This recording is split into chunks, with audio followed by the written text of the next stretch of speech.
মহারাজপুর ইউনিয়নের দোকানঘরে ছাত্রদলের উদ্যোগে ফ্রি ব্লাড গ্রুপিং ক্যাম্প।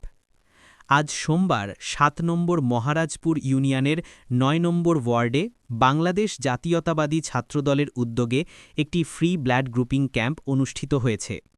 দোকানঘর নামক স্থানে আয়োজিত এ কার্যক্রমে সহযোগিতা করেন ছাত্রদলের সক্রিয় কর্মী সাব্বির হোসেন মুন্না। তিনি জানান, এই ক্যাম্পের মূল উদ্দেশ্য হল তরুণ প্রজন্মকে রক্তদানে উৎসাহিত করা এবং জরুরি সময়ে সঠিকভাবে রক্তের গ্রুপ শনাক্তকরণে সহায়তা করা। এ সময়ে জননেতা জনাব সাইফুল ইসলাম ফিরোজ, যিনি ঝিনাইদহ ৪ আসনের ধানের শীষের মনোনীত প্রার্থী, তিনি এ আয়োজনকে স্বাগত জানিয়েছেন এবং মানবিক ও সামাজিক উদ্যোগী পারে সমাজে ঐক্য ও সহযোগিতার পরিবেশ গড়ে তুলতে।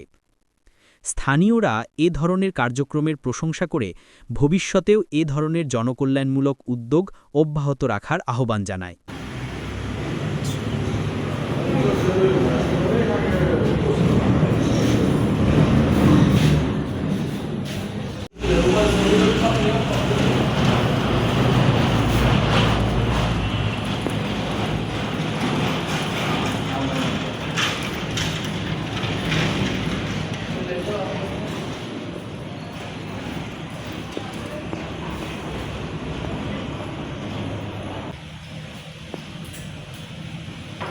Mother,